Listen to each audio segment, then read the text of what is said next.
ठीक है बेटे, आज का जो नया चैप्टर है इसका नाम है kinetic theory of gas. Kinetic theory of gas क्या कहता है कि एक सिस्टम है, एक कंटेनर है, उस कंटेनर के अंदर हमने गैस भरी हुई है। ये जो गैसेस मॉलिक्यूल्स है, ये एक एंजुप्शन है कि एक कंटेनर के अंदर ये गैस जो है वो फिल है।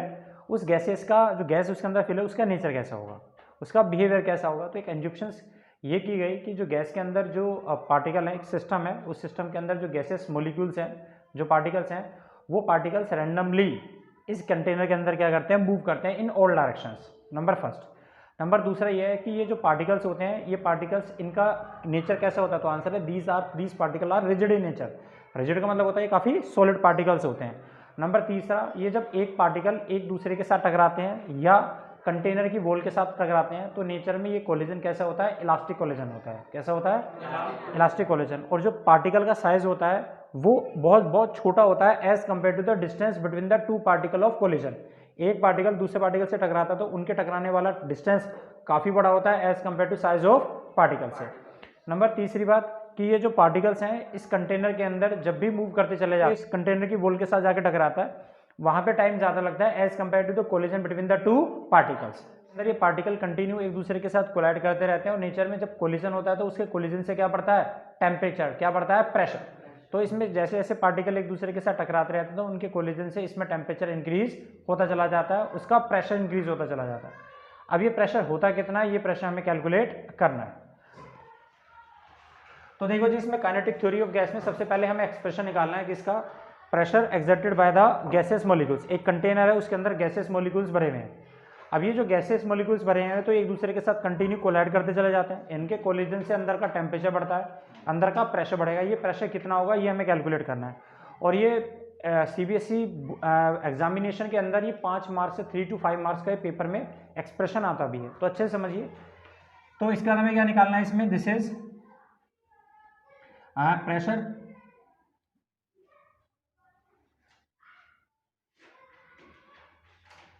exerted by the gaseous molecules।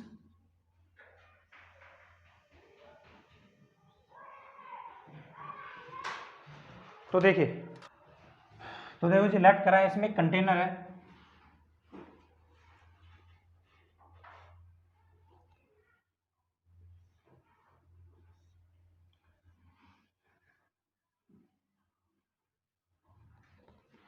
इस कंटेनर कुछ ना कुछ साइज होगा, this is suppose to be a. और इस कंटेनर के अंदर लार्ज नंबर ऑफ पार्टिकल्स हैं। कोई भी एक पार्टिकल कंसीडर कर लिया, कोई एक पार्टिकल है, ये पार्टिकल यहाँ से एक्स डायरेक्शन में मूव करेगा, वाई में भी मूव करेगा और जेड डायरेक्शन में मूव करेगा। एक्स डायरेक्शन में जो मूव कर रहा है उसकी वेलोसिटी कितनी है, x1, और वाई डायरेक्शन में जा रहा है उसकी वेलोसिटी कितनी है, y1, और जेड में वेलोसिटी कितनी है, z1। इसी तरह से इसके अंदर n पार्टिकल्स हैं, तो ये n पार्टिकल्स है तो n पार्टिकल इस डायरेक्शन में चलेगा तो कितनी वेलोसिटी चलेगा, xn, y में yn, और z में चलेगा तो zn।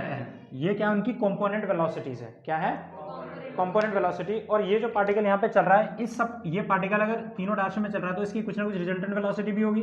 तो C1 क्या है, उसकी रिजल्टेंट वेलोसिटी। इस तरह से n पार्टिकल है तो n पार्टिकल की रिजल्टेंट वेलोसिटी कितनी है, Cn। ये बात समझ में आई। तो यहाँ पर अगर मैं बात करूँ कि इस क्यूब का जो ये साइज है वो कितना है, a है। तो size of cube this is suppose to be a. तो इसका वॉल्यूम कितना होगा, वॉल्यूम, तो वॉल्यूम का फार्मूला हमें पता है a की पावर 3 होता है। ये बात समझ में। अब इसके अंदर कोई भी हमने एक पार्टिकल कंसीडर कर लिया, ये वाला एक पार्टिकल है, ये पार्टिकल x में मूव करेगा, y में मूव करेगा और z में मूव करेगा। तो इस पार्टिकल की ये जो रिजल्टेंट वेलोसिटी है C1। तो अगर बात करूं C1, C2 और Cn, ये क्या है उसकी रिजल्टेंट वेलोसिटी है, क्या बेटे, रिजल्टेंट वेलोसिटीज हैं। एंड x1, y1, z1 और xn, yn और zn क्या है उसकी कंपोनेंट वेलोसिटीज। तो अगर मुझे रिजल्टेंट वेलोसिटी निकालनी है तो दो का तो हमने रिजल्ट निकाला हुआ है। अगर मेरे पास ये कंपोनेंट x है और ये y है और मुझे इसका रिजल्टेंट निकालना है तो हम आसानी से निकाल लेते थे, r square is equal to कितना, x square plus y square. इसी तरह से अगर मेरे पास 3 कंपोनेंट है तो उसका रिजल्टेंट कितना बनेगा, तो आंसर है C1 का square is equal to x1 का स्क्वायर प्लस y1 का स्क्वायर प्लस z1 का स्क्वायर। दो को सोल्व करके हम क्या करते हैं, तीसरे के साथ निकाल लेते हैं। ये हम लोगों ने पहले भी निकाल रखा है। अब इसमें एक बात मुझे बताइए कि ये क्या है, C1 रिजल्टेंट वेलोसिटी है किसकी, A1 पार्टिकल। यहाँ पे कोई पार्टिकल होगा, इसके पार्टिकल का नाम कितना डाल दिया, A1, और ये पार्टिकल कितना, A1। तो A1 पार्टिकल की रिजल्टेंट वेलोसिटी इतनी है और ये क्या है उसकी कंपोनेंट वेलोसिटी, तो कंपोनेंट वेलोसिटी किसके इक्वल है, उसके रिजल्टेंट वेलोसिटी के इक्वल है। इसी तरह से n पार्टिकल की अगर वेलोसिटी की बात करूं तो cn का square is equal to xn का स्क्वायर प्लस yn का स्क्वायर, ये तो यार बेटे, और कितना हो गया zn का स्क्वायर हो गया। This is equation number first and this is equation number second. अब किसी एक पार्टिकल के बारे में सोचिए, ये एक पार्टिकल है, सपोज टू भी अगर ये पार्टिकल है तो ये पार्टिकल क्या करेगा, यहाँ से चल के जाता है, this is A B C और डी। तो ये एक पार्टिकल के बारे में सोचो, ये A1 पार्टिकल है और ये x डायरेक्शन में मूव कर रहा है, इस डायरेक्शन में मूव कर रहा है, तो कंटेनर की वॉल के साथ जाकर टकराएगा। तो जब कंटेनर की वॉल के साथ जाकर टकराएगा तो ये क्या करेगा, पार्टिकल कंटेनर की वॉल पे एक मोमेंटम ट्रांसफर करेगा, और मोमेंटम कितना होता है, मास इनटू वेलोसिटी। तो momentum transfer by the particle on the wall of container वो कितना होगा, momentum transfer by particle on the wall of container, कितना मोमेंटम ट्रांसफर करेगा भाई, तो मास, मोमेंटम का फार्मूला होता है मास इनटू वेलोसिटी, तो मास m है और वेलोसिटी कितनी है इसकी x1, x डायरेक्शन में। इसी तरह से जब वो इससे टकराएगा तो टकराने के बाद ये वॉल इस पार्टिकल को मोमेंटम ट्रांसफर करेगी। अभी किसने ट्रांसफर करा मोमेंटम, पार्टिकल ने वॉल को, लेकिन जब वो टकरा के रिबाउंस होकर वापस आएगा तो कौन मोमेंटम ट्रांसफर करेगा, वॉल पे। Then the momentum transfer by the wall on the particle, तो ये मोमेंटम कितना होगा, तो आंसर है उल्टे डायरेक्शन में जा रहा है ना, तो m x माइनस में हो जाएगा। अब इसका मोमेंटम कितना चेंज हुआ, नाउ आ रहा है भाई, now the momentum, now the change in momentum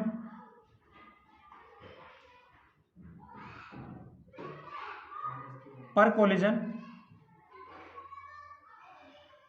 पर कोलिजन कितना भाई, मोमेंटम कितना चेंज हुआ हमारा इसमें, तो आपको पता है फाइनल मोमेंटम ये था, इनिशियल मोमेंटम ये है, तो कितना हो गया, इसमें से इसे माइनस करेंगे तो माइनस का 2mx1 ही तो आ जाएगा, और नेगेटिव साइन सिर्फ क्या रिप्रेजेंट कर रहा है, डायरेक्शन, इसका मतलब इसका मैग्नीट्यूड कितना है 2mx1। तो इसका मतलब एक पार्टिकल जब यहाँ से चल के जाता है और वापस आता है तो एक कोलिजन में इसने मोमेंटम ट्रांसफर कितना करा, कितना मोमेंटम चेंज किया वॉल पे, this is 2mx1।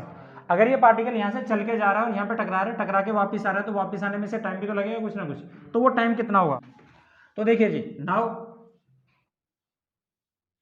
The time taken by the particle in one collision to the wall. भाई ये पार्टिकल यहाँ से गया और टकरा के वापस आ गया कोलाइड करके, तो उसे जाने में टाइम कितना लगेगा, तो आंसर वो टाइम को हमने लिख दिया t या t1।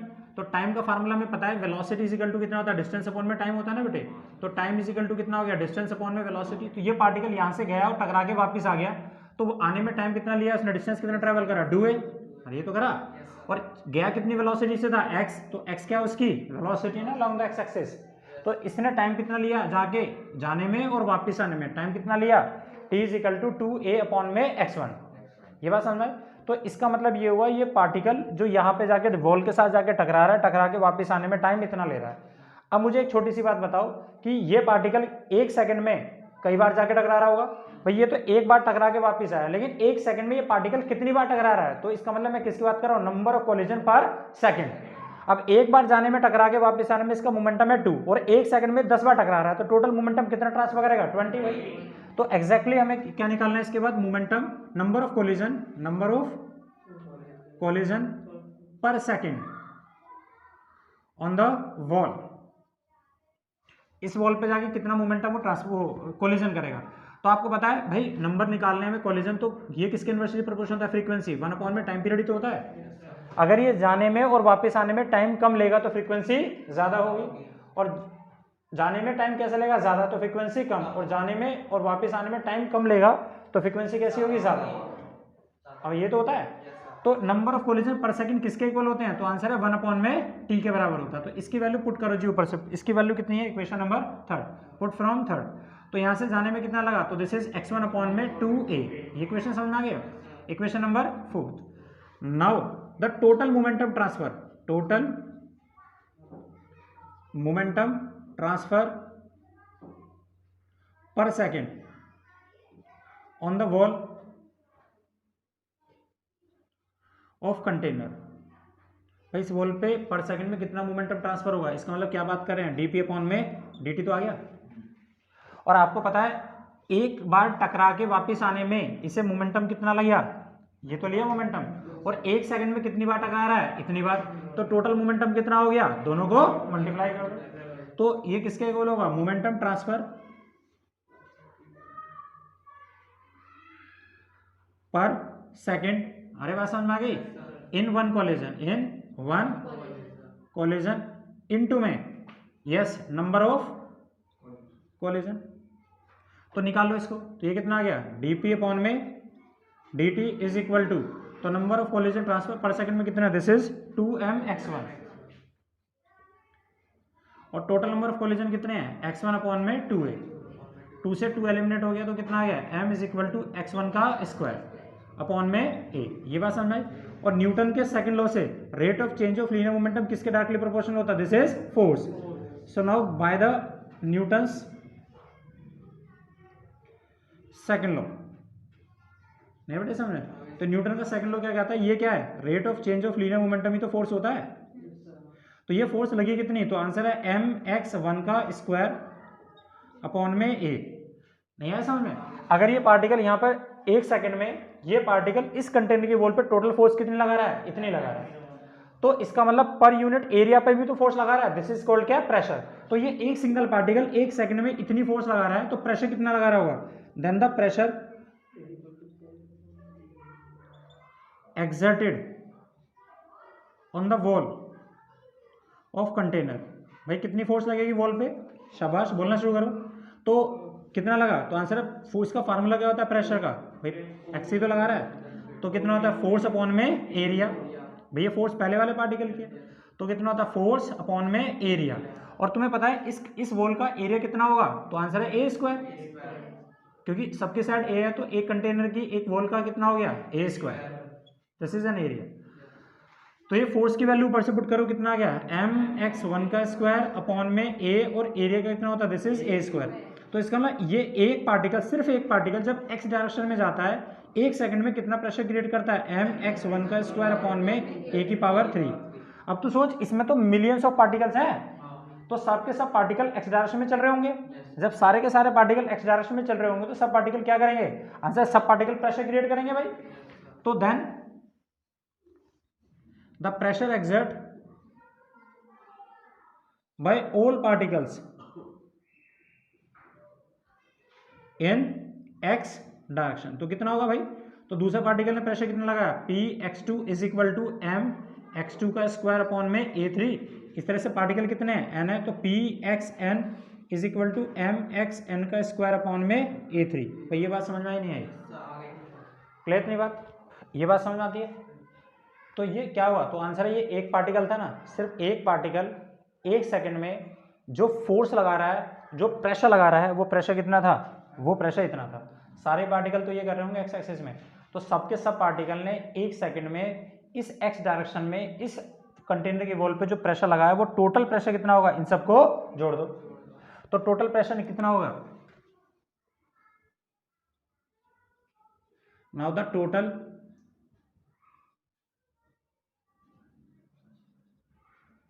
exerted on the wall of container। तो भैया कैसे निकालेंगे, तो टोटल प्रेशर एक्स एक्सिस में कितना हो गया, px1 प्लस px2 और कितना आ गया, pxn, ये तो आएगा। उसके बाद अब ये प्रेशर है कितना, तो हम निकाल सकते हैं। देखिए अब इसकी वैल्यू पुट कर दो जी, पुट फ्रॉम इक्वेशन 5 और 5 से पुट करेंगे तो px is equal to px1 कितना अपने पास, mx1 का स्क्वायर अपॉन में a की पावर 3, इस तरह से mx2 का स्क्वायर अपॉन में a की पावर 3, ऐसे ही mxn का स्क्वायर अपॉन में a की पावर 3। इसमें से कॉमन क्या आ गया, m अपॉन में a की पावर 3 कॉमन नहीं आ गया, तो x1 का स्क्वायर प्लस x2 का स्क्वायर प्लस xn का स्क्वायर, ये बात समझ में आई। दिस इज px और इसे इक्वेशन नंबर डाल दिया हमने, इक्वेशन नंबर 6। इसी तरह से सारे के सारे पार्टिकल भी तो काम कर रहे होंगे, इसी तरह से सारे के सारे पार्टिकल क्या कर रहे होंगे, वाई में भी जा रहे होंगे और जेड में भी जा रहे होंगे। तो जितने भी सारे के सारे पार्टिकल थे एक सेकंड में कंटेनर की वॉल पे एक्स डायरेक्शन में जो प्रेशर लगा रहे थे वो था। ऐसे ही वाई में भी 1 सेकंड में लगा रहे होंगे और जेड में भी लगा रहे होंगे। तो इसको सिमिलरली लिख सकते हैं। Now similarly the pressure along Y and Z axis. तो प्रेशर वाई एक्सिस में कितना होगा भाई, P Y is equal to M upon में ए की पावर 3, और वाई एक्सिस में कितना था, y1 की वेलोसिटी, अरे y2 और कितना आ गया yn, ये आ गया equation number 7। Similarly Z axis में P Z is equal to M upon में ए की पावर 3 z1 का स्क्वायर प्लस z2 का स्क्वायर प्लस zn का स्क्वायर। नहीं आया समझ में, ये तो है। तो टोटल प्रेशर कितना आ गया, टोटल प्रेशर नहीं आया बेटे, एक्सर्टेड, तीनों को जोड़ दो तो P X plus P Y plus P Z, और पुट करो, put from 6th 7th and 8th। यहां से पुट करोगे तो टोटल प्रेशर कितना आ गया, ए की पावर 3 x1 का स्क्वायर प्लस xn का स्क्वायर प्लस m अपॉन में ए की पावर 3 y1 का स्क्वायर प्लस yn का स्क्वायर प्लस m अपॉन में ए की पावर 3 z1 का स्क्वायर प्लस zn का स्क्वायर। ये बात समझ में आई। इन सब में से क्या कॉमन आ गया, m अपॉन में a की पावर 3 कॉमन आ गया। तो यहाँ पे क्या लिख सकते हैं, x1 का स्क्वायर प्लस xn का स्क्वायर, फिर प्लस में y1 का स्क्वायर प्लस yn का स्क्वायर, फिर प्लस z1 का स्क्वायर, फिर प्लस zn का स्क्वायर। ये बात समझ में आती है। ये जो प्रेशर है इसको m अपॉन में a की पावर 3 है ना, इसको ऐसे लिख सकता हूँ मैं, x1 का स्क्वायर इधर से y1 लिख दिया, y1 का स्क्वायर उधर से z लिख दिया, क्योंकि समित हो रहा है। ऐसे कर करके हमने कितना लिख दिया, xn का स्क्वायर प्लस yn का स्क्वायर प्लस zn का स्क्वायर। कुछ दिक्कत आई नहीं भाई, सब बात समझ, ये बात समझ में आई। अब एक बात देखो, इसमें हमने तीनों के तीनों प्रेशर को यहाँ से जोड़ दिया। अब इसमें एक बात आप डायरेक्ट लिख सकते हैं या इसको हमें 1/3 कर सकते हैं। देखो जरा, सो वी नो दैट, हमें एक बात पता होता है, यहीं पे लिख सकते हैं कि एक सिस्टम के अंदर, एक कंटेनर के अंदर जो गैसेस मॉलिक्यूल्स हैं वो सब एक दूसरे से टकरा रहे हैं, तो टकराने से सबका टेम्परेचर तो एक बराबर राइज होगा, चाहे वो एक्स में टकराए या वाई में या जेड में। जब सबका टेम्परेचर एक बराबर होगा तो टेम्परेचर भी बराबर है। क्या उन पार्टिकल्स की डेंसिटी कहीं बदली, डेंसिटी भी सब पार्टिकल की उतनी है। तो सबके जो जितने भी पार्टिकल हैं, चाहे वो एक्स में प्रेशर लगाए, वाई में लगाए, जेड में लगाए, सबका प्रेशर कैसा होगा, सेम होता है। नहीं बेटे समझ, प्रेशर क्या होगा, जब टेम्परेचर बराबर होगा तो प्रेशर सबका कैसा होगा, सेम ही तो होगा। तो आप यहाँ पर लिख सकते हैं डायरेक्ट ही, so we know that pressure X axis में, प्रेशर वाई एक्सिस में और प्रेशर जेड एक्सिस में सब जगह कैसा रहता है गुड़िया, सेम। और इस प्रेशर को हमने कितना मान लिया, पी। तो अगर मैं इन सब प्रेशर को यहाँ पे जोड़ूंगा तो ये टोटल प्रेशर कितना हो जाएगा, 3p नहीं हो जाएगा, नहीं है भाई समझ में। तो ये टोटल प्रेशर कितना हो गया, दिस इज 3p। इसको बाद में करने से पहले अभी कर लो इसको। और ये क्यों हुआ है, because the density of all gases molecules, density of all gases molecules remain same. तो प्रेशर सब जगह बराबर होगा। अब यहाँ पर एक बात देखिए, ये समझ में आ गया। ऐसा लगा इसकी वैल्यू हम लोगों ने लिख रखी है पहले से, ये वाली वैल्यू कितनी है हमारी, तो आंसर है x1 का स्क्वायर प्लस y1 का स्क्वायर जेड स्क्वायर। हम c1 नहीं ले सकते, और xn का स्क्वायर प्लस y1 का स्क्वायर प्लस जेड, ये कंपोनेंट वेलोसिटी किसके इक्वल है, रिजल्टेंट वेलोसिटी के स्क्वायर के बराबर है। तो आ जाएगा, तो कितना आ गया, 3p is equal to m upon में a की पावर 3, और ये कितना आ गया यहाँ से c1 का स्क्वायर, इस तरह से c2 का स्क्वायर, और कितना आ गया प्लस cn का स्क्वायर। इतनी बात समझ में आई। इसी तरह से अगर मैं यहाँ पर बात करूँ तो 3p इज इक्वल टू, ये किसके इक्वल आ गया भाई, m अपॉन में a की पावर कितना है 3, ये कितना है c1 का स्क्वायर, c2 का स्क्वायर और प्लस cn का स्क्वायर। ये बात समझ में आई। अगर मैं इस सारे की सारी क्वांटिटी को अगर n से मल्टीप्लाई कर दूं, किससे मल्टीप्लाई कर दूं, n से।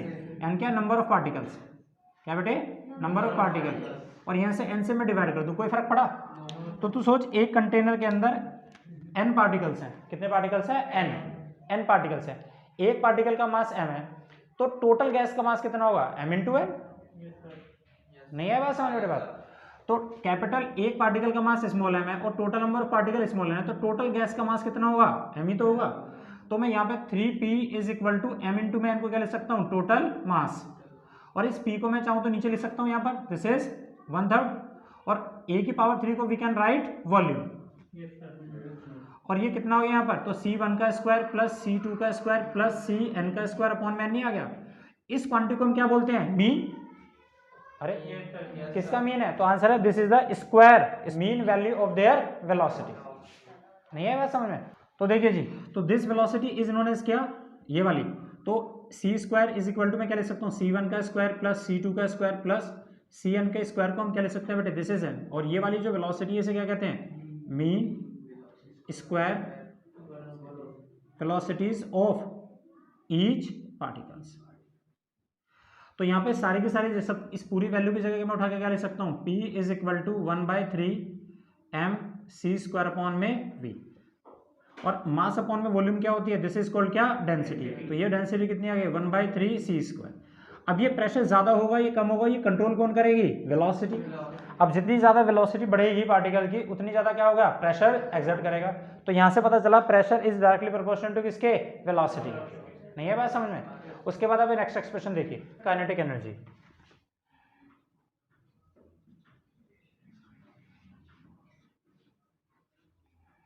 Pressure and kinetic energy. तो हमें बताया बेटे, for 1 metre square of volume, volume कितना ले लिया, 1 मीटर स्क्वायर। तो हमें पता है काइनेटिक एनर्जी का फार्मूला कितना होता है भाई, इस सिस्टम के अंदर जो पार्टिकल मूव करेंगे उनकी वेलोसिटी कितनी होगी, हाफ सी mc²। सी क्या है, उन सबकी मीन वेलोसिटी है बेटे जिससे वो मूव करते हैं। तो ये क्या है, हाफ mc², और मास अपॉन में वॉल्यूम क्या होता है, डेंसिटी। अरे भाई ये हो गया ना, कितना हो गया, 1, मास अपॉन में वॉल्यूम क्या होती है हमारी, दिस इज डेंसिटी, ये तो होती है, और वॉल्यूम कितना है मेरा 1, तो कितना आ गया, अगर ये 1 हो गया तो मेरा मास किसमें हो गया, this is density is equal to c²। नहीं है बेटे समझ? Equation number first. नाउ हमें पता है कि प्रेशर कितना होता है, pressure is equal to 1/3 ρc²। Equation second, तो दोनों को डिवाइड करो, divide equation first by second. अगर मैं दोनों को डिवाइड करूंगा तो काइनेटिक एनर्जी अपॉन में pressure is equal to 1/2 ρc² अपॉन में 1/3 ρc², ये कट गए तो कितना आ गया, 3/2। नहीं है समझ में? तो प्रेशर कितना एक्सर्ट होता है, pressure is equal to 2/3 of kinetic energy. तो किसी भी एक सिस्टम के अंदर जो प्रेशर बनता है वो कितना बनता है, काइनेटिक एनर्जी का 2/3 बनता है, लगभग 66% बनता है। अगर एक पार्टिकल की काइनेटिक एनर्जी 1000 जूल की है तो लगभग 600 650 के आसपास उतना वो एनर्जी का क्या क्रिएट कर देता है, प्रेशर क्रिएट कर देता है। नहीं है बात समझ में? उसके बाद फिर आगे देखिए, उसके बाद इसमें एक रिलेशन आता है kinetic interpretation with temperature.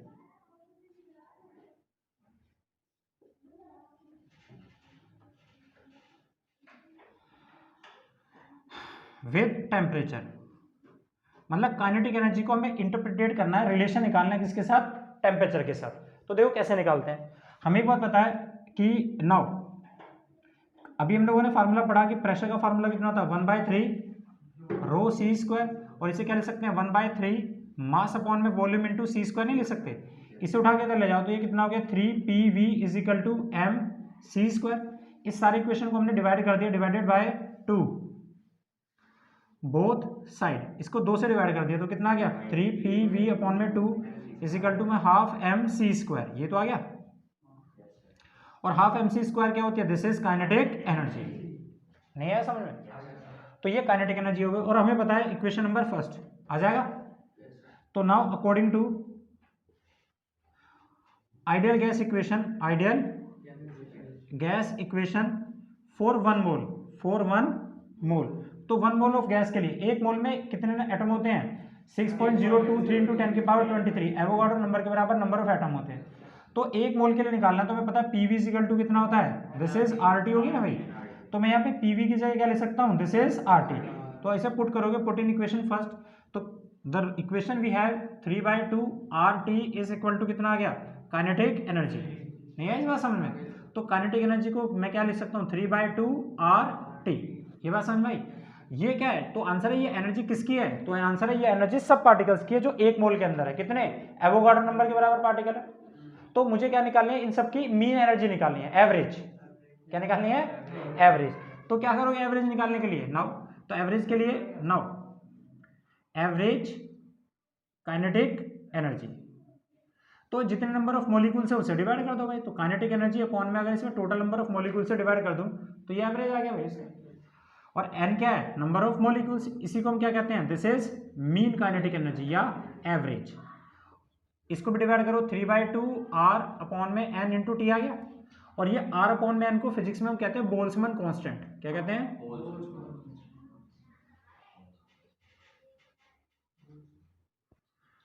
Boltzmann constant. तो एवरेज काइनेटिक एनर्जी किसी भी एक मॉलिक्यूल्स के लिए मोनो एटॉमिक मतलब सिंगल एटम के लिए कितनी होती है मोनो एटॉमिक के लिए, दिस इज r अपॉन में n 3/2 kBt। ये बात समझ आई। अब kb की वैल्यू भी कांस्टेंट है, 3/2 कांस्टेंट, तो काइनेटिक एनर्जी का टेम्परेचर के साथ कैसा रिलेशन आया, डायरेक्टली प्रोपोर्शनल। तो ये रिलेशन बहुत पूछा जाता है पेपर में कि टेम्परेचर बढ़ने से काइनेटिक एनर्जी पर क्या फर्क पड़ेगा, kinetic energy will increase, kinetic energy increase हो जाएगी। इसी केस में आपसे पूछा जाता है वेलोसिटी के साथ रिलेशन भी, relation of temperature with mean velocity, mean velocity. और मीन वेलोसिटी क्या होती है, c। इसी एक्सप्रेशन में आ जाओ यहीं पे, ये फार्मूला हमारे पास कितना था, दिस इज काइनेटिक एनर्जी तो थी ये वाली। अब तुझे पता है ये होती कितनी है, तो हमें पता है kinetic energy is equal to 3/2 RT तो दे रखा, और काइनेटिक एनर्जी होती कितनी है 1/2 mc² is equal to 3/2 RT। अरे नहीं समझा, 2 से तो 2 गया, तो ये कितना आ गया c² is equal to 3 upon में r अपॉन में m, और ये t नहीं आ गया। अब तू गौर करके देख, ये दोनों वैल्यू तो कांस्टेंट है, 3 भी कांस्टेंट है, r भी कांस्टेंट है, मास भी कांस्टेंट है पार्टिकल्स का। तो c² इस प्रोपोर्शन को उठा के हम क्या लिख सकते हैं, k, और ये t। और इसको इस इक्वेशन को मैं ये भी लिख सकता हूँ, c is directly proportional to t। और या इससे एक बात समझ में आई कि स्क्वायर रूट करूंगा तो c is directly proportional to √t। इसका मतलब जितना ज्यादा टेम्परेचर बढ़ेगा उतनी वेलोसिटी इंक्रीज होगी। ये पेपर में न्यूमेरिकल आते हैं, आपसे बोला जाएगा एक बॉडी का टेम्परेचर पहले इतना था, अगर मैं इस टेम्परेचर को 2 गुना बढ़ा दूं, टू टाइम्स इंक्रीज कर दूं, तो बता उसकी RMS स्पीड, इसकी मीन जो स्पीड है उस पर क्या फर्क पड़ेगा, तो आंसर इट विल इंक्रीज। और कितना हो जाएगा, फार्मूला बना के निकाल लो। तो वो इसके बाद जो टॉपिक है वो है बोल्स लॉ। तो बोल्स लॉ का क्या कहना था भाई, तो बोल्स लॉ का कहना था एट द कांस्टेंट टेम्परेचर जो प्रेशर होता है वो इनवर्सली प्रोपोर्शनल किसके होता है, वॉल्यूम के। हाँ, कांस्टेंट टेम्परेचर। तो हम लोगों ने पढ़ा है कि प्रेशर जो होता है वो इनवर्सली प्रोपोर्शनल के होता है, ये बात समझ में, या वॉल्यूम के होता है। और आपने देखा भी है, एक कंटेनर है हमारे पास, वी हैव द कंटेनर, उस कंटेनर के अंदर गैस भरी है, उस कंटेनर को हम जैसे जैसे नीचे की तरफ दबाते रहते हैं, और इसकी वॉल कैसी है, एक कैसी है, कंडक्टिंग है, कैसी है, कंडक्टिंग। तो जैसे इस वॉल को हम नीचे की तरफ ऊपर से प्रेस करते चले जाते हैं तो अंदर का टेम्परेचर राइज होता है, लेकिन जितना टेम्परेचर अंदर का राइज होता है, वॉल कंडक्टिंग है, तो उतने हीट क्या होती है, अंदर से higher temperature to lower temperature release हो जाती है। तो हम देखते हैं उसका टेम्परेचर कैसा रहता है, रिमेन सेम। तो इसका मतलब ये हुआ eight constant pressure, at constant temperature जो प्रेशर होता है इनवर्सली प्रोपोर्शनल किसके होता है, वॉल्यूम के। जैसे जैसे वॉल्यूम डिक्रीज होता चला जाएगा, प्रेशर की वैल्यू वैसे इंक्रीज होगी। अब इसी चीज को यहां पर हमें किससे प्रूफ करके दिखाना है, किससे, तो आंसर है यस, बोल्स लॉ को हमें काइनेटिक थ्योरी ऑफ गैस से ही प्रूफ करके दिखाना है। अब देखो हमें एक चीज पता है, नाउ वी हैव एक इक्वेशन पता है हमें, P इज इक्वल टू कितना होता है 1/3 रो c²। तो P इज इक्वल टू कितना आ गया 1/3 मास अपॉन में वॉल्यूम c² को आ गया। इस वाली वैल्यू को उठा के हम यहाँ ले सकते हैं, PV इज इक्वल टू कितना आ गया बेटे 1/3 mc²। इतनी बात समझ में आती है, नहीं है समझ में। तो PV इज इक्वल टू कितना आ गया 1/3 mc²। अब इसे इक्वेशन डाल दिया हमने, equation number first 3 PV is equal to mc²। अगर मैं इसे दोनों तरफ डिवाइड कर दूं तो ये क्या आ गई, काइनेटिक एनर्जी आ गई। और आपको पता है कि इस केस में क्या सेम है, टेम्परेचर। अगर मेरा टेम्परेचर सेम है तो सिस्टम की काइनेटिक एनर्जी कितनी चेंज होगी, कुछ भी चेंज नहीं होगी, क्योंकि हम लोगों ने पढ़ा है जब किसी सिस्टम को हम कुछ अमाउंट में हीट एनर्जी देते हैं, अगर हीट एनर्जी देने से उस सिस्टम की काइनेटिक एनर्जी चेंज होती है तो क्या चेंज होता है, टेम्परेचर। जो कि काइनेटिक एनर्जी रिमेन सेम है तो टेम्परेचर में कोई चेंज नहीं आएगा, नहीं है बेटे बात समझ में। और जब टेम्परेचर में कोई चेंज नहीं आएगा तो इसकी वैल्यू कैसी रहेगी, remain same. So no change in temperature, so kinetic energy कैसी रहेगी, कांस्टेंट, उसमें तो कोई चेंज नहीं आएगा। तो हम डायरेक्ट लिख सकते हैं, तो 3/2 PV इज इक्वल टू कितना है, काइनेटिक एनर्जी है ना हमारे पास, इस सबको यही मल्टीप्लाई कर लो, तो PV इज इक्वल टू कितना आ गया 2/3 काइनेटिक एनर्जी। ये सारी वैल्यू कैसी है, कांस्टेंट। अगर ये कांस्टेंट है तो P का V के साथ कैसा रिलेशन आ गया, इनवर्सली प्रोपोर्शनल का रिलेशन। नहीं है बात समझ में। इसके बाद आता है इसमें दिस इज चार्ल्स लॉ। क्या था बेटे चार्ल्स लॉ, यस। तो आंसर है क्या था कि volume volume is directly proportional to किसके, टेम्परेचर के, एट कांस्टेंट प्रेशर।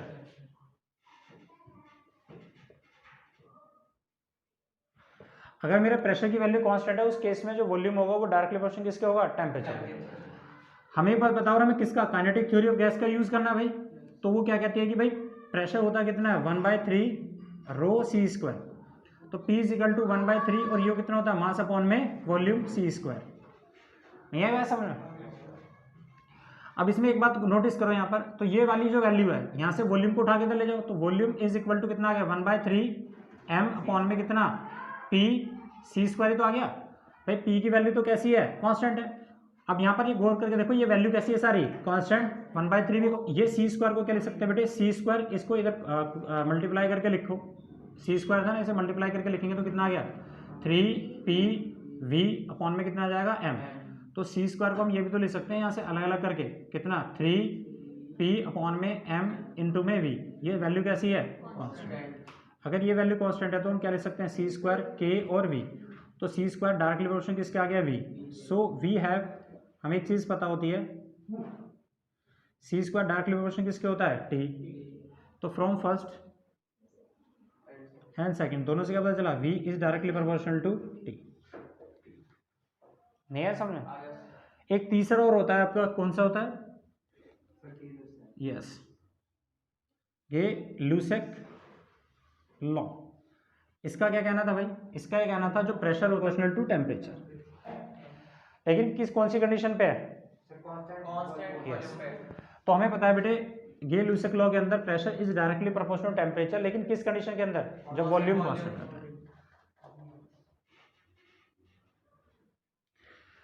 तो लगाइए जी इसमें इक्वेशन, तो हमें पता है P इज इक्वल टू कितना होता है भाई 1/3 रो सी स्क्वायर 1/3 मास अपॉन में volume C square.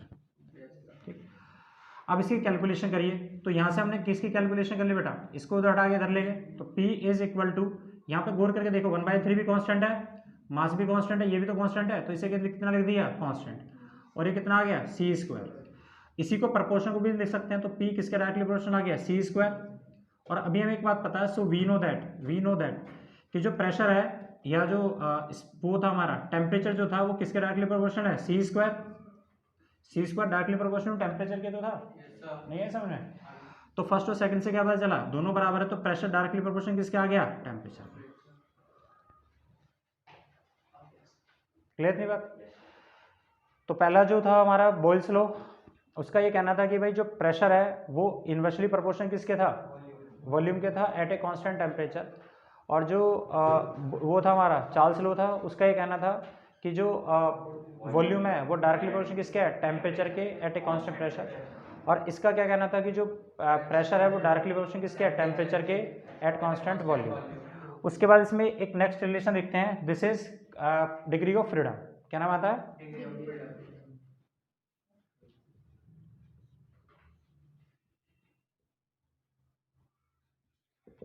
Degree of freedom किसे कहते हैं। तो समझिए डिग्री ऑफ फ्रीडम एक वो फिजिकल क्वांटिटी है जो हमें बताती है कि कोई भी एक एटम है, उस एटम की इंडिपेंडेंटनेस कितनी है, एक एटम खुद फ्री होकर कितनी डायरेक्शन में मूव कर सकता है और उसकी क्या क्या एक्टिविटीज हो सकती हैं। तो डिग्री ऑफ फ्रीडम एक वो फिजिकल क्वांटिटी जो हमें बताती है किसी भी एक पार्टिकल की, कोई भी एक पार्टिकल कितना इंडिपेंडेंट है और वो खुद जो पार्टिकल इंडिपेंडेंट है उसकी कितनी एक्टिविटी हो सकती है। जैसे कि एक पार्टिकल है हमारे पास, उस पार्टिकल की, वो पार्टिकल की डिग्री ऑफ फ्रीडम है 3, मतलब वो 3 डायरेक्शन में मूव कर सकता है, 3 डायरेक्शन में मूव कर सकता है, उसकी 3 एक्टिविटीज हो सकती हैं। ये एक्टिविटीज कौन सी हो सकती है, उसके पास प्रेशर हो सकता है उसके पास टेम्परेचर भी हो सकता है उसके पास एनर्जी भी हो। कोई भी 3 ऐसी फिजिकल क्वांटिटीज होंगी जो उसके पास है, जो दूसरे के पास भी है, लेकिन इसके पास उससे ज्यादा है। तो डिग्री ऑफ फ्रीडम एक वो फिजिकल क्वांटिटी जो बताती है कि एक जो पार्टिकल है उसकी, वो पार्टिकल दूसरों एटम के कंपैरेटिवली कितना इंडिपेंडेंट है किसी भी एक एक्टिविटी को परफॉर्म करने के लिए। और इस डिग्री ऑफ फ्रीडम को हमें कैलकुलेट करना होता है, ये देखिए कैसे निकालते हैं। तो डिग्री ऑफ फ्रीडम क्या है, it is a physical quantity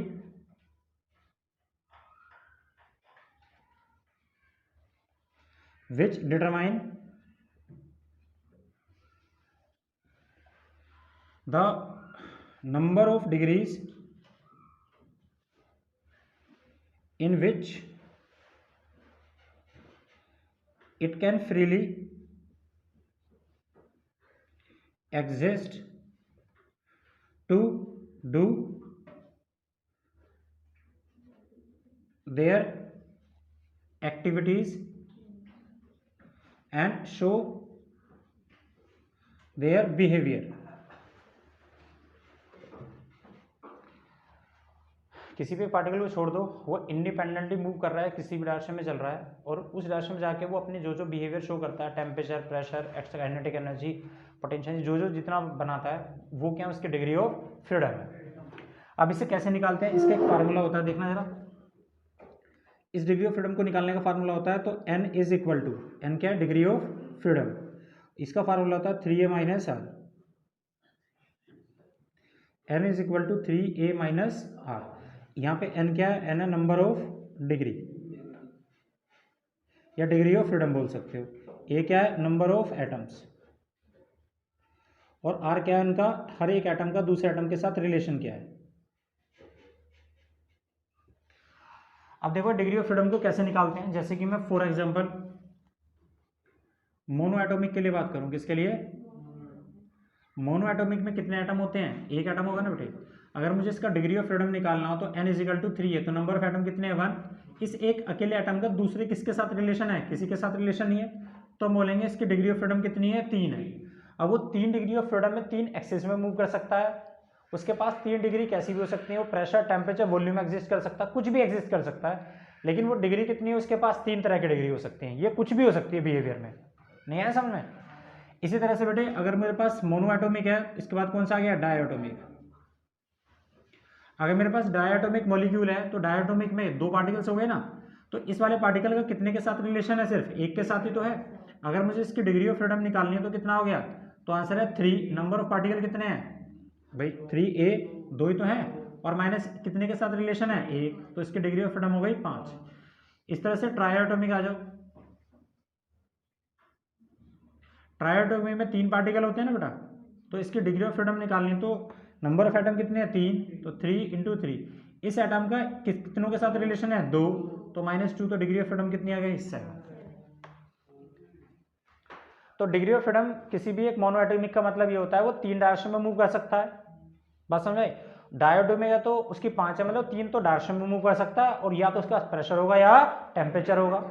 और किसी की डिग्री ऑफ फ्रीडम 7 है तो 3 तो डायरेक्शन में मूव कर रहा है, उसका प्रेशर हो सकता है, टेम्परेचर हो सकता है, वॉल्यूम हो सकता है, हीट एनर्जी हो सकता है, डिग्री ऑफ फ्रीडम 7 हो गई। उसके बाद अब नेक्स्ट टॉपिक आता है, दिस इज, तो इसके बाद जो टॉपिक आता है बेटे वो है law of equipartition of energy. Law of equipartition of energy का ये क्या कहना था कि किसी एक कोई भी एक सिस्टम है, उस सिस्टम के अंदर जो भी गैसेस मॉलिक्यूल्स हैं, उन सब गैसेस मॉलिक्यूल्स की जो टोटल एनर्जी है, कुछ टोटल एनर्जी होगी, तो वो जो टोटल एनर्जी उस सिस्टम के अंदर उन गैसेस मॉलिक्यूल्स की है, वो एनर्जी हर एक पार्टिकल के पास ईच डिग्री ऑफ फ्रीडम पर सबकी वैल्यू रिमेन सेम रहेगी। मतलब एक पार्टिकल है, एक सिस्टम है, उस सिस्टम के अंदर कुछ एनर्जी है, कुछ काइनेटिक एनर्जी होगी सिस्टम की, कुछ एनर्जी हो सिस्टम के पास, तो उसके अंदर एक पार्टिकल है, मान लो एक पार्टिकल की कितनी डिग्री ऑफ फ्रीडम है, एक मोनो एटॉमिक है तो उसकी कितनी डिग्री ऑफ फ्रीडम है, 3 डिग्री ऑफ फ्रीडम है, तो उसके हर डिग्री ऑफ फ्रीडम को एनर्जी बिल्कुल बराबर बराबर मिलेगी। जैसे घर में एक पेरेंट्स होते हैं, तो उस पेरेंट्स को उनके 4 बच्चे हैं, तो वो सबको प्रॉपर्टी बराबर बराबर डिस्ट्रीब्यूट कर रहे हैं। अब चाहे एक उसमें किसी एक पैसे में जुए में हार जाए, या एक उसी पैसे से और बड़ा बिजनेस कर ले, लेकिन वो तो सबको पैसा बराबर डिस्ट्रीब्यूट कर रहे हैं ना। ऐसे ही एक सिस्टम में, एक सिस्टम के अंदर जो गैसेस मॉलिक्यूल्स होते हैं, और वो गैसेस मॉलिक्यूल्स की चाहे जितनी भी डिग्री ऑफ फ्रीडम हो, कितनी भी डिग्री ऑफ फ्रीडम हो, लेकिन वो सिस्टम अपनी हर एक डिग्री ऑफ फ्रीडम को एनर्जी सबको इक्वली डिस्ट्रीब्यूट करेगा। और ये जो एनर्जी हर एक डिग्री ऑफ फ्रीडम को मिलती है, और वो एनर्जी कितनी होती है, 1/2 kBT, कितनी होती है। और अभी हम लोगों ने पढ़ा था एक मॉलिक्यूल्स जो कि एक सिंपल एक मोनो एटॉमिक मॉलिक्यूल था, उसके पास जो एनर्जी थी वो कितनी थी, 3/2 kBT। अभी हमने रिलेशन निकाला था काइनेटिक इंटरप्रिटेशन विद टेम्परेचर, तो उसमें हमने देखा था काइनेटिक एनर्जी और टेम्परेचर के साथ जब रिलेशन निकालते हैं तो किसी भी एक मोनो एटॉमिक पार्टिकल के पास कितनी डिग्री ऑफ फ्रीडम होती है, 3, और उसके पास जो टोटल एनर्जी थी वो कितनी थी, 3/2 kBT। तो 3 डिग्री ऑफ फ्रीडम थी, तो 1 डिग्री ऑफ फ्रीडम पे कितनी एनर्जी मिलेगी, 1/2 kBT। ये मैं शो करके दिखाऊंगा। तो नहीं है समझ में?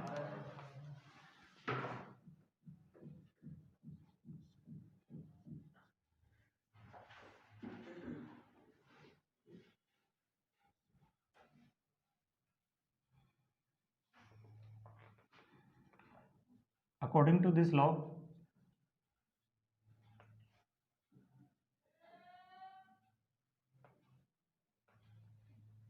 of thermodynamical system,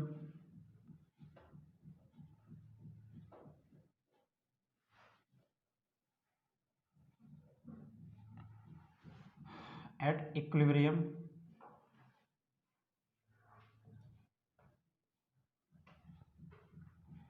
the energy distribute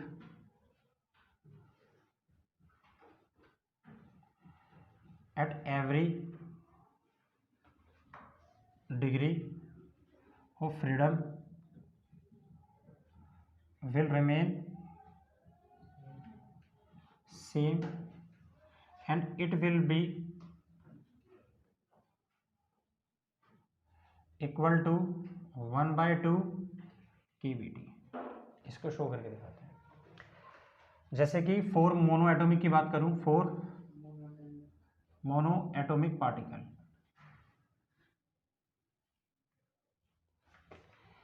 having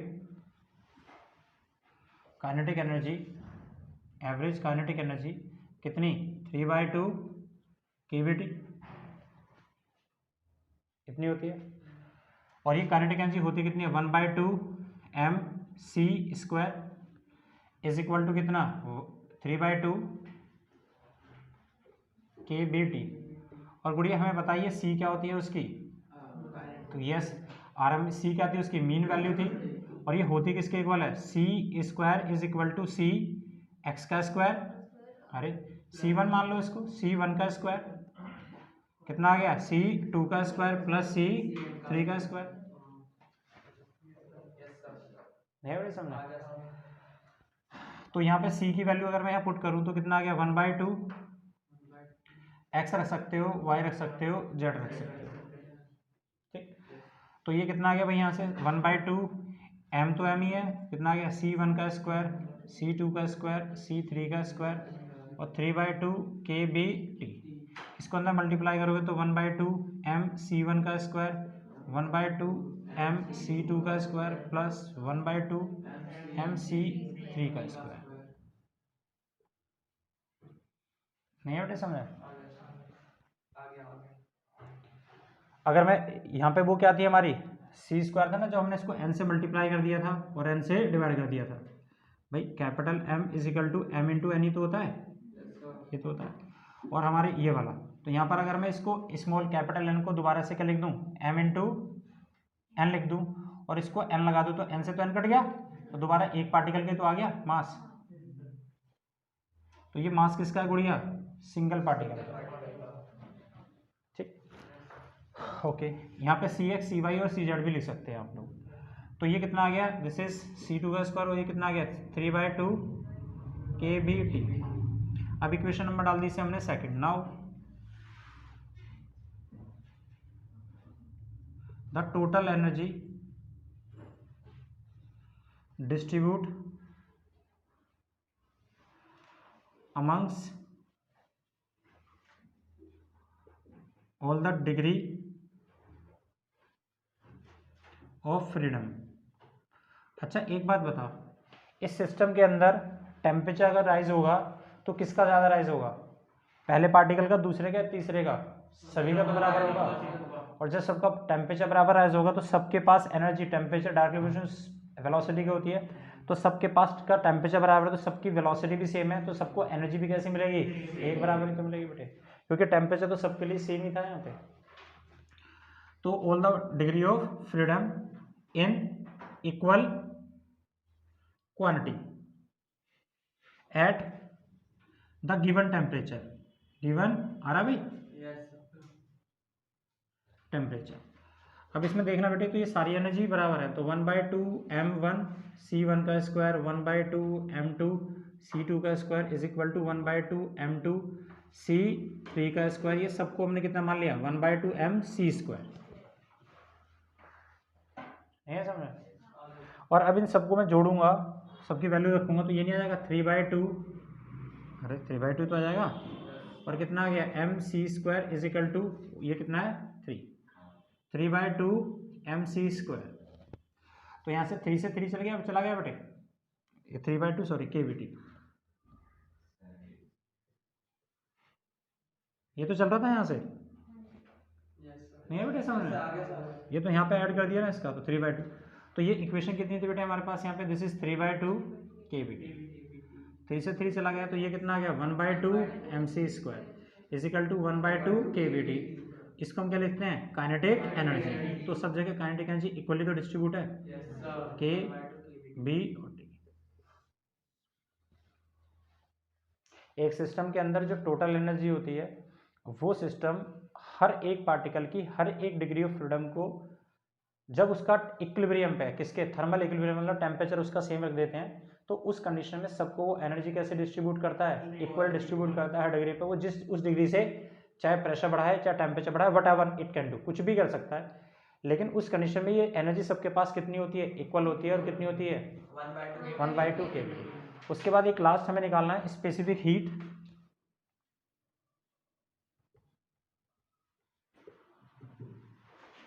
of mono atomic particle.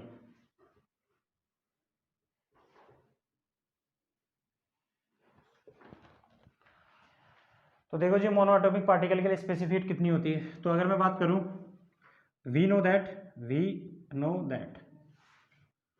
The average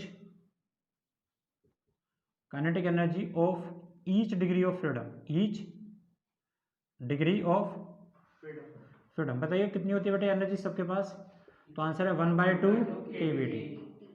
for mono atomic में पार्टिकल के पास कितनी डिग्री ऑफ फ्रीडम होती है, 3।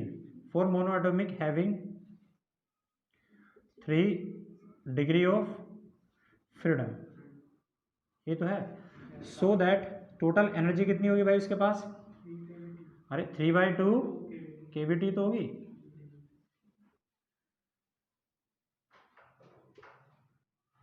इतनी तो एनर्जी इसके पास। अब एक बात सोच, ये जो एनर्जी है ये कितने है, तो आंसर है ये इसकी एवरेज काइनेटिक एनर्जी होती है भाई, this is average kinetic energy. तो एवरेज काइनेटिक एनर्जी है तो किसके लिए निकालते हैं हम, दिस इज फॉर 1 मोल, भाई पूरा लिख सकते हो कि फॉर मोनो एटॉमिक पार्टिकल कितनी है, 3 डिग्री ऑफ फ्रीडम है, सो दैट जो ये एवरेज काइनेटिक एनर्जी कितनी है 3/2, तो यहाँ लिख सकते हो then this average kinetic energy for 1 mole of किसके, मोनो एटॉमिक पार्टिकल।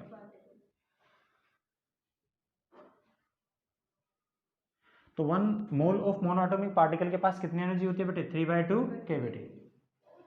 ये हमने पहले पढ़ लिया था 1 मोल के लिए, Q=RT। ओके, अब जरा यहाँ पे देखना, अब तुझे एक बात बताया कि अगर एक सिस्टम को मैं कुछ अमाउंट में हीट एनर्जी दे रहा हूँ, तो वो हीट एनर्जी से अगर उसकी काइनेटिक एनर्जी बढ़ रही है, तो वो काइनेटिक एनर्जी किसका रिप्रेजेंटेटिव है, उसकी इंटरनल एनर्जी का रिप्रेजेंटेटिव है, ये तो होता है। तो इसका मतलब एक सिस्टम को जो हम हीट एनर्जी, जो हमने ये हीट एनर्जी प्रोवाइड देते हैं, उस हीट एनर्जी से क्या बढ़ता है उसका, अगर काइनेटिक एनर्जी बढ़ रही है तो काइनेटिक एनर्जी किस में कन्वर्ट होती है, internal energy, so that the internal energy, तो इसके पास इसी एनर्जी को मैं क्या ले सकता हूँ, इंटरनल एनर्जी नहीं ले सकता। अब गुड़िया एक बात सोच, ये इंटरनल एनर्जी कितने मोल के अंदर है, तो आंसर है ये है 6.023 × 10⁻23 के अंदर ही तो है, तो इसको हम क्या कहते हैं, n नंबर ऑफ मोल में ही तो है, अरे n नंबर ऑफ मोल के पास ही तो इतनी एनर्जी है, तो मैं u को क्या ले सकता हूँ, तो सुनो, तो 3/2 kBT, तो कितने मोल के पास है ये वाली एनर्जी, दिस इज n, तो n से भी तो मल्टीप्लाई कर सकता हूँ, तो ये क्या आ गया, टोटल नंबर ऑफ एटम आ गया। अरे 1 मोल लिखते तो 1 मोल लिखते, 1 मोल में नंबर ऑफ एटम कितने होते हैं, दिस इज एवोगाड्रो नंबर। और केबी की वैल्यू कितनी होती है, केबी बोल्ट्जमैन कांस्टेंट है, किसके इक्वल होता है, R/n, गैस कांस्टेंट अपॉन में n, इसका जो रेशियो होता है उसे हम क्या कहते हैं, बोल्ट्जमैन कांस्टेंट कहते हैं। तो इस u की वैल्यू उठा के अगर मैं यहाँ से रखूँ तो 3/2 और कितना आ गया, R/n और t और n से n कट गया, तो यहाँ से कैन आई राइट तो ये u कितना आ गया, u is equal to 3/2 RT, equation number first. Now at constant volume, at constant volume हमें क्या निकालना है बेटा, इसमें रिलेशन निकालना है किसका, गामा की वैल्यू निकालनी है, specific heat at the constant pressure to specific heat at the constant volume.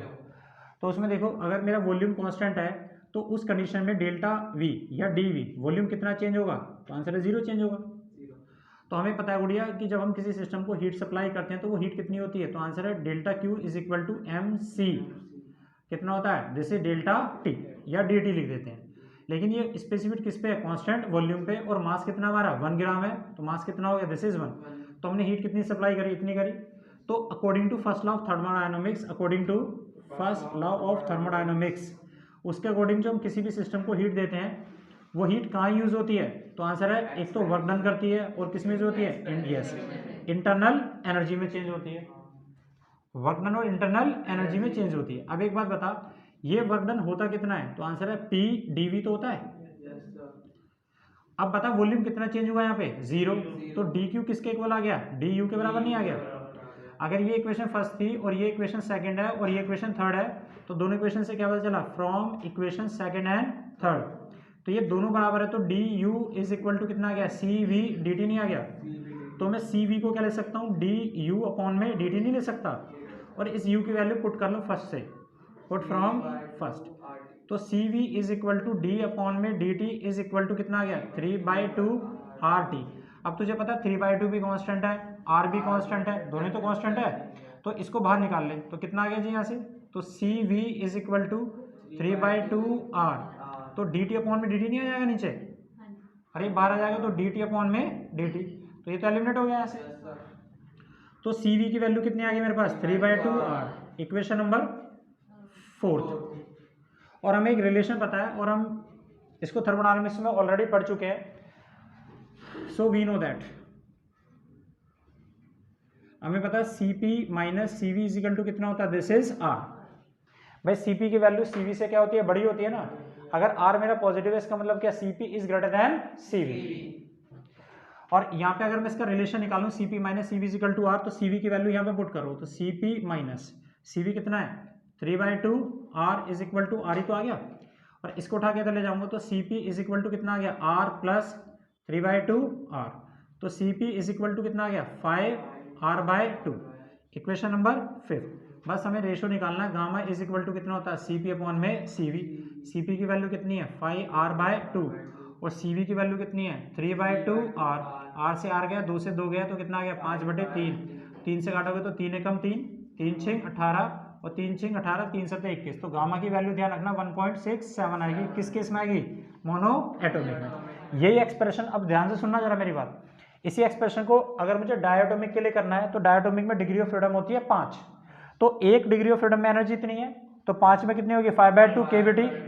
अब ये 5/2 केवीटी एनर्जी, टोटल जो एवरेज काइनेटिक एनर्जी किसके पास है, 1 मोल के पास, 1 मोल के पास है ना भाई, तो टोटल नंबर ऑफ एटम कितने होते हैं 1 मोल में, एवोगाड्रो नंबर, ये तो होते हैं, तो उसमें टोटल नंबर ऑफ एटम निकालूंगा तो एक एटम भी निकालूंगा, तो एक एटम के अंदर कितनी डिग्री ऑफ फ्रीडम है 3, तो टोटल एनर्जी नहीं आ गई उसकी।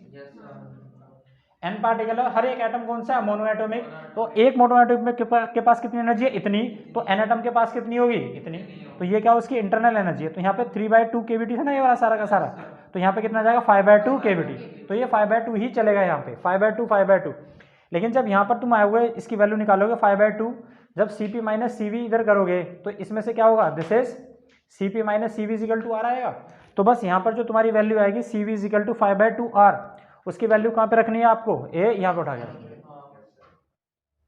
नहीं आया बात समझ। तो उसी तरह से यहाँ से वैल्यू निकालते हैं, लगभग इसकी वैल्यू आती है इसमें R। तो यहाँ पर अल्टीमेटली हम देखेंगे Cp की जो वैल्यू है वो कितनी आ गई, यहाँ से 7/2 R आ गई, और यहाँ पे जो Cv की वैल्यू आएगी मोनो डायटोमिक के लिए वो कितनी आ गई 5/2 R, और दोनों को डिवाइड कर दो कितना होता है, Cp से Cv का रेशो गामा होता है, तो 7/5 को करोगे तो लगभग 1.2 के आसपास हो जाएगा। इस तरह से ट्राइएटोमिक में कितना हो जाएगा 7 हो जाएगा, और सेम इसी तरह से इस एक्सप्रेशन को करना है। ठीक है बेटे, फिर मिलेंगे नेक्स्ट क्लास में। Thank you very much.